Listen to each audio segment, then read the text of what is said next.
You are watching Man's Dark Nature, where true crime actually meets the truth. We cover unsolved murders, reopened cold cases, and those twisted domestic crimes that still haunt families today. No jump scares here or cheap sensationalism, just the dark, uncomfortable facts, backed by solid research and investigation.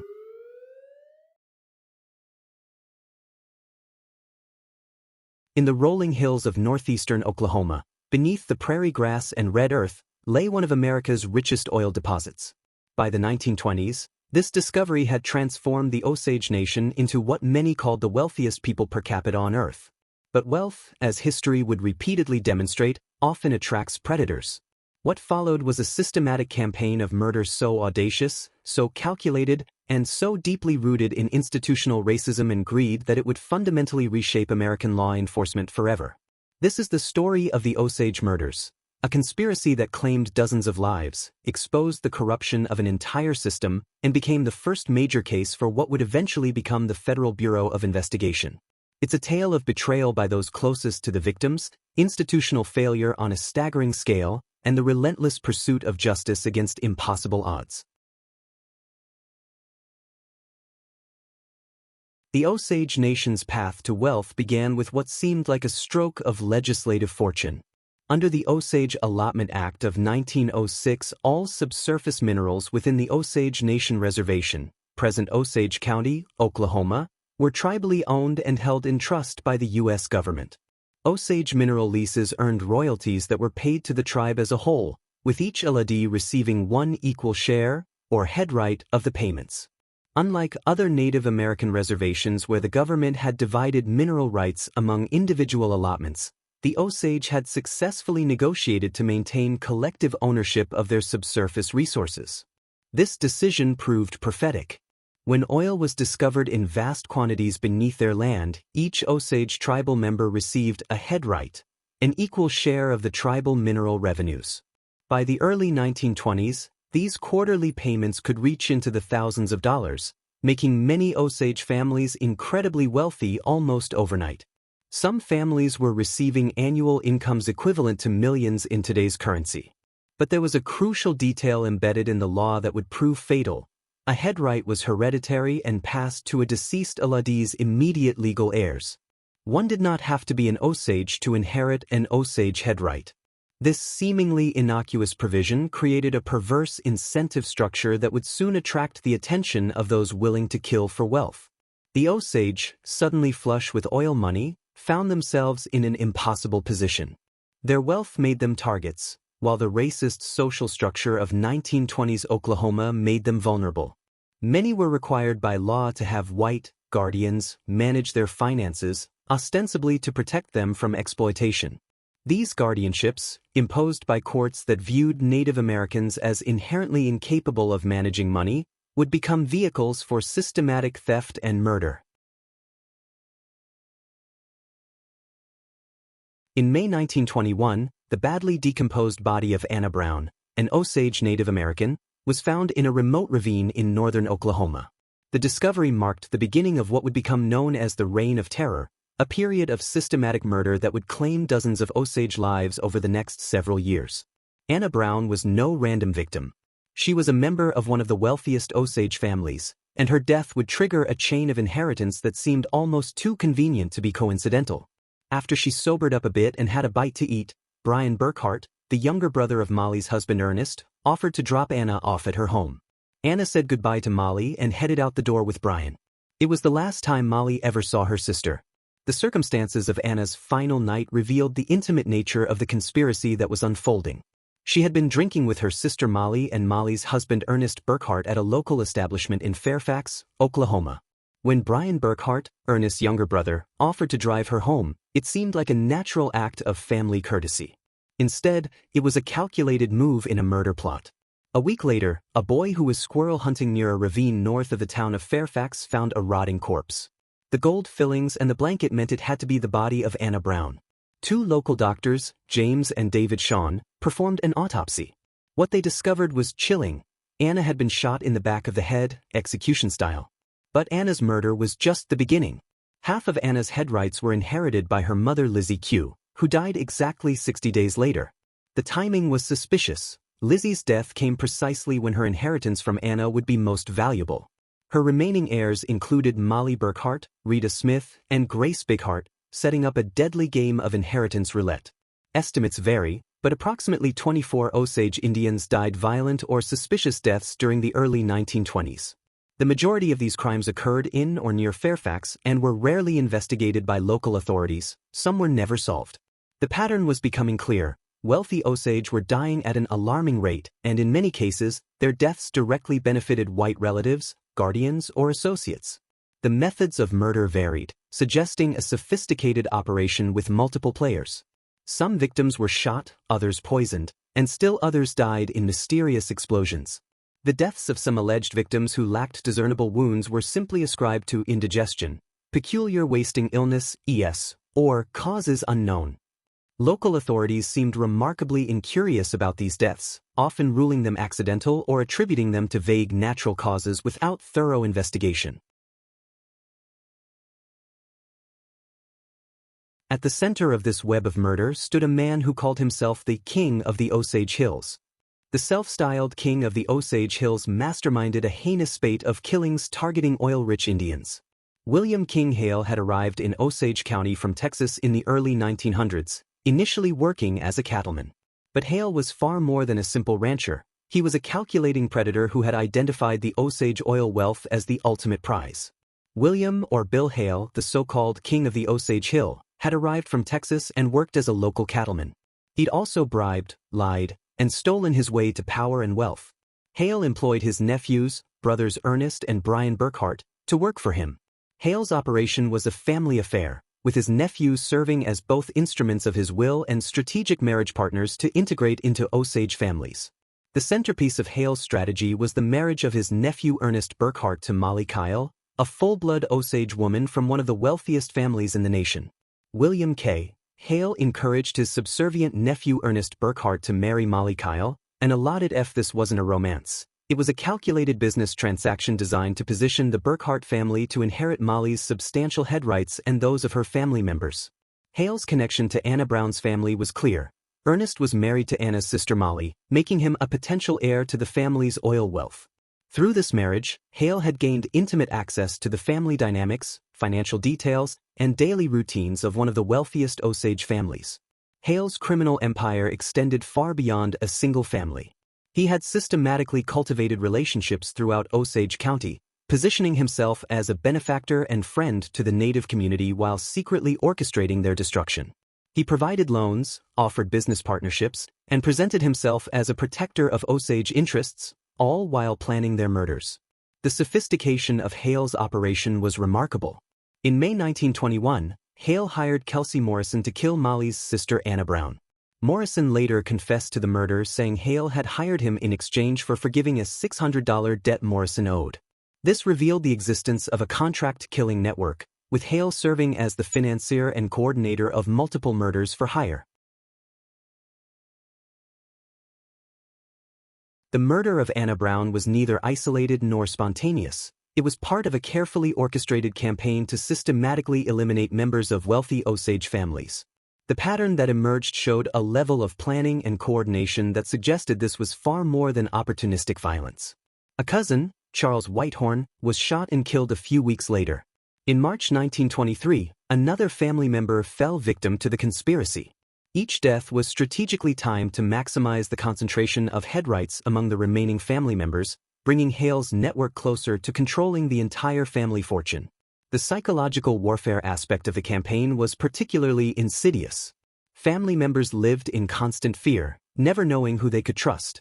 The murders weren't random acts of violence. They were intimate betrayals carried out by people the victims knew and trusted. Brothers-in-law, family friends, and business associates all became potential instruments of death. One of the most horrific episodes occurred in March 1923, when the Smith family home exploded in the middle of the night. The blast killed Rita Smith, Anna Brown's sister, along with her husband Bill Smith and their housekeeper Nettie Brookshire. Bill Smith had been particularly vocal in his suspicions about the murders plaguing the Osage community, making him a target for elimination. The explosion wasn't accidental. Investigators later determined that dynamite had been placed under the house. The level of destruction was so complete that identifying the victims required examining dental records and personal effects. This marked an escalation in the conspiracy's tactics, moving from individual assassinations to mass casualty events designed to eliminate multiple threats simultaneously. Anna's brother-in-law, Bill Smith, was especially active in pursuing justice. He and Anna's sister, Rita Smith, believed that William Hale was behind the murders. Bill Smith's investigation into his family's murders made him a marked man.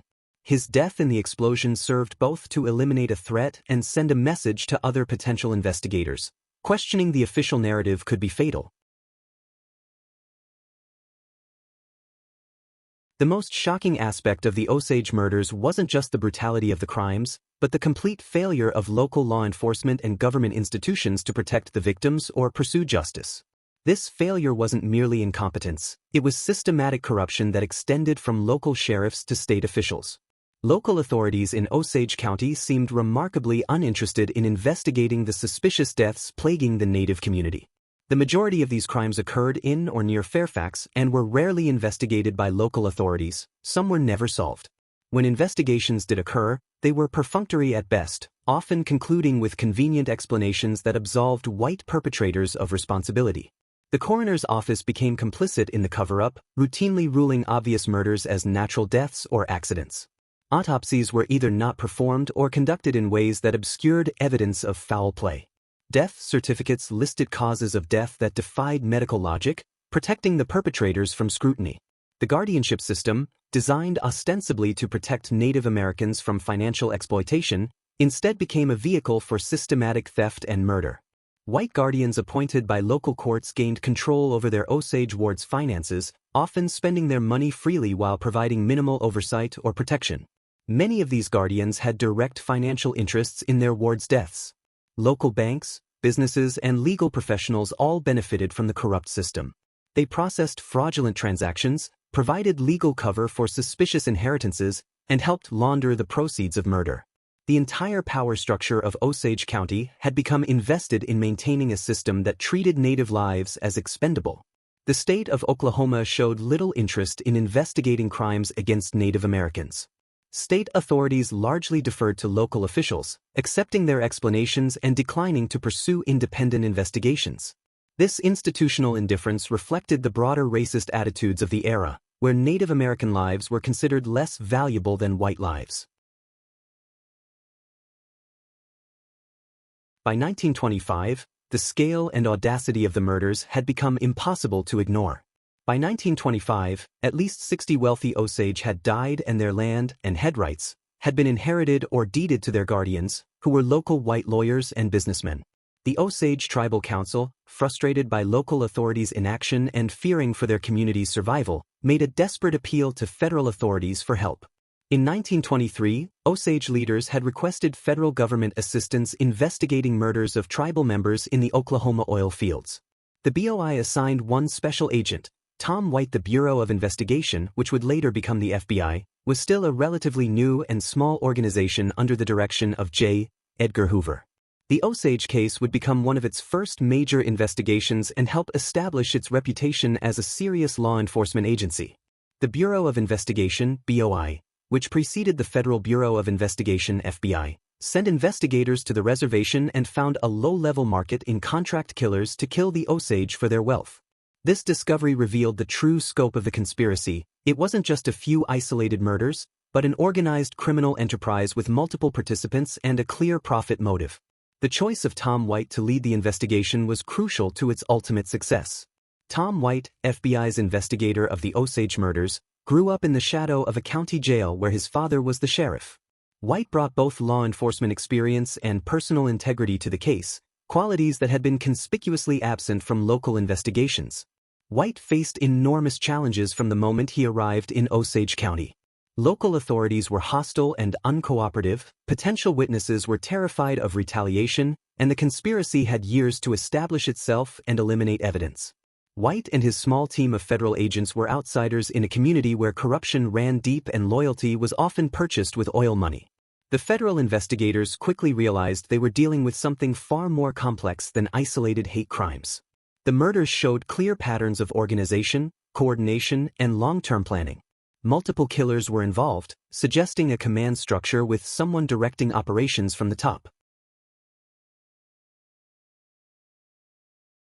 Tom White's investigation strategy focused on finding weak links in the conspiracy, participants who might be willing to cooperate in exchange for leniency. The federal agents methodically built cases against lower-level participants while working their way up the command structure toward the masterminds. One of the key breakthroughs came when investigators gained the cooperation of Ernest Burkhart, William Hale's nephew and Molly's husband.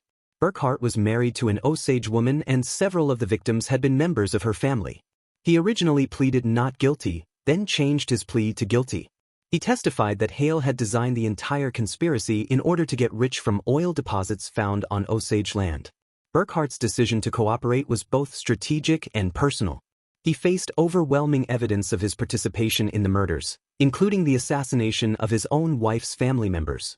His testimony provided federal investigators with the insider knowledge needed to understand the full scope of Hale's criminal enterprise. The investigation revealed the existence of a broader network of contract killers operating throughout the region. Morrison later confessed to the murder, saying Hale had hired him in exchange for forgiving a $600 debt Morrison owed. Kelsey Morrison's confession to killing Anna Brown provided direct evidence linking Hale to the murders and demonstrated the financial incentives driving the conspiracy. Federal agents also uncovered evidence of the systematic poisoning of Osage victims. Some murders were carried out using sophisticated methods designed to mimic natural causes of death, suggesting access to medical knowledge or assistance from healthcare professionals.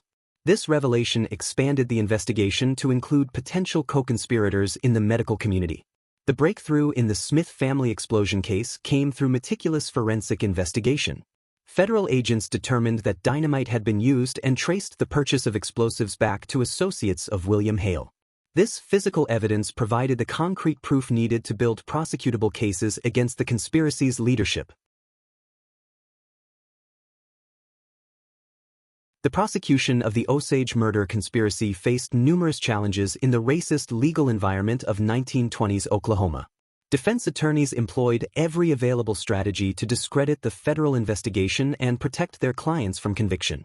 Hale and his associates were convicted in state and federal trials from 1926 to 1929, which had changes of venue, hung juries, appeals, and overturned verdicts. The legal proceedings stretched over several years, with defense teams using procedural maneuvers, jury tampering attempts, and appeals to delay and complicate the prosecutions. One of the most significant convictions was that of William Hale himself. On October 29, 1926, both Hale and Ramsey were found guilty of first-degree murder and sentenced to life imprisonment. Neither man made any statement upon the conviction and sentencing. Hale's conviction represented a stunning victory for federal law enforcement and sent a clear message that the systematic murder of Native Americans would not be tolerated. The next year, Morrison was convicted of Anna's murder, although Brian Burkhart was ultimately given immunity by the prosecution. The decision to grant immunity to Brian Burkhart in exchange for his testimony was controversial but necessary to secure convictions against the conspiracy's leadership. The trials revealed the full extent of the corruption that had enabled the murders to continue for years without serious investigation. Testimony exposed the complicity of local officials, the systematic theft of Osage wealth through fraudulent guardianships, and the existence of a broader criminal network that extended far beyond the specific murder conspiracy. Despite the convictions, many aspects of the conspiracy remained unresolved.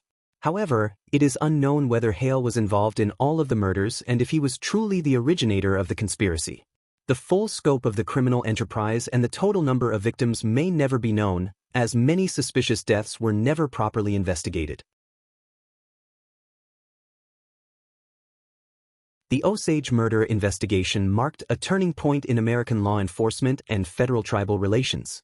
The case demonstrated both the necessity of federal intervention in protecting Native American rights and the potential effectiveness of professional criminal investigation techniques. The murders were the first major criminal investigation conducted by the U.S. government agency that became the Federal Bureau of Investigation, FBI. The success of the investigation helped establish the credibility and importance of federal law enforcement agencies in addressing crimes that crossed state lines or involved federal jurisdiction. The case also exposed the systematic nature of racism and exploitation facing Native American communities. The Osage murders weren't isolated incidents but part of a broader pattern of violence and theft directed against indigenous peoples who had achieved economic success. The conspiracy revealed how economic resentment and racial hatred could combine to create deadly conditions for Native communities. After the Osage investigation, White left the BOI, which later became the Federal Bureau of Investigation in 1935, and took charge as warden of the Leavenworth prison until 1931, when he was seriously injured after being held hostage by armed prisoners and shot in a prison escape attempt. Tom White's career after the Osage case demonstrated the dangerous nature of law enforcement work in the era and the personal sacrifices made by those who pursued justice. The financial impact on the Osage Nation was devastating and long-lasting. Beyond the human cost of the murders, the systematic theft of oil revenues through fraudulent guardianships and other schemes deprived the tribe of millions of dollars that should have supported education, healthcare, and community development. The killings subsided after the arrest of William K. Hale in 1926. While the most organized aspects of the murder conspiracy ended with the arrests and convictions, the underlying issues of racism, exploitation, and institutional discrimination continued to affect the Osage Nation for decades. While the prosecutions of William Hale and his associates represented justice for some victims, many aspects of the Osage murder conspiracy remained unexplored and unresolved. The focus on the most provable cases meant that numerous suspicious deaths never received adequate investigation. In 1995, writer Robert Allen Warrior wrote about walking through an Osage cemetery and seeing the inordinate number of young people who died during that time. This observation highlights the broader demographic impact of the Reign of Terror, suggesting that the documented murders represented only the most visible portion of a larger pattern of premature deaths. The investigation's success in prosecuting the most obvious cases may have obscured the extent to which similar conspiracies operated throughout Indian country during this period.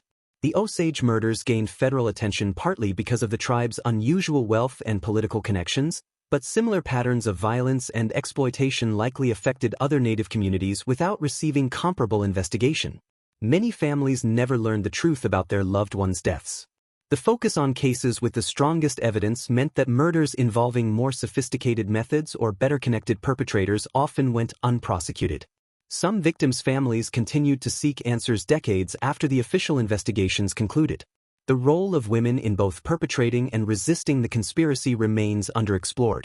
While most of the documented killers were men, the systematic nature of the murders required broader community complicity that likely included female participants.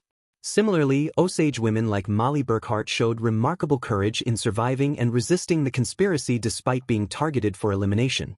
The international dimensions of the case also deserve attention. The Osage murders occurred during a period of intense global interest in American treatment of indigenous peoples, yet the international implications of the conspiracy received little contemporary coverage. This silence reflected broader patterns of American efforts to control international narratives about domestic human rights violations. The Osage murders represent one of the most systematic campaigns of ethnic violence in American history, yet they remained largely forgotten by mainstream American consciousness for decades. This amnesia wasn't accidental. It reflected a broader pattern of minimizing and forgetting crimes against Native American communities. Our guest David Grann's book tells the story of one of the biggest serial murder cases in American history and one of the most forgotten. The rediscovery of this history through books like David Grann's Killers of the Flower Moon represents an important step in acknowledging and understanding this dark chapter of American history. The case offers sobering lessons about the intersection of racism, greed, and institutional failure. The murders were possible because an entire system, from local law enforcement to state government to federal oversight, failed to protect vulnerable citizens. This systematic failure enabled perpetrators to operate with impunity for years. The economic dimensions of the conspiracy also provide important insights into the relationship between wealth and vulnerability in marginalized communities. The Osage discovery of oil wealth, rather than providing security and opportunity, instead made them targets for elimination. This pattern has recurred throughout American history whenever indigenous communities have achieved economic success. Molly Burkhart Cobb died of unrelated causes on June 16, 1937. Her children inherited all of her estate. Molly's survival and the continuation of her family line represent a form of victory over the conspiracy that sought to eliminate her entire family. Her resilience in the face of unimaginable trauma and betrayal stands as a testament to the strength of Osage people and communities. The Osage murders also highlight the importance of federal law enforcement in protecting civil rights and investigating crimes that local authorities refuse to pursue. The success of the federal investigation demonstrated that professional, unbiased law enforcement could achieve justice even in the face of local corruption and hostility. Perhaps most importantly, the Osage murders remind us that historical amnesia serves the interests of perpetrators and their descendants while denying justice to victims and their families. The systematic nature of these crimes and their long-term impact on the Osage Nation demand not just historical acknowledgement but ongoing efforts to address their continuing effects. The story of the Osage murders is ultimately a story about the price of justice and the cost of injustice. It demonstrates that even the most sophisticated criminal conspiracies can be defeated by determined investigation and prosecution, but it also shows how easily such crimes can be forgotten if we fail to remember and learn from them.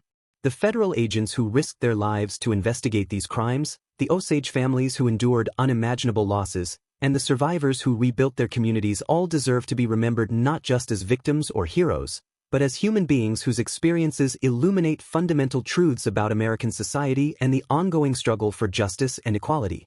In an era when discussions of historical injustice often become politicized or dismissed, the Osage murders provide a stark reminder that the past continues to shape the present. Understanding this history isn't about assigning blame or seeking retribution, it's about acknowledging truth, honoring memory, and working to ensure that such systematic violations of human rights never happen again.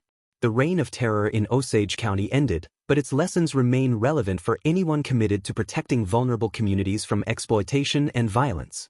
The federal investigation that brought the perpetrators to justice represents both an achievement of American law enforcement and a reminder of what becomes possible when institutions commit themselves to pursuing truth and protecting the innocent, regardless of their race or social status.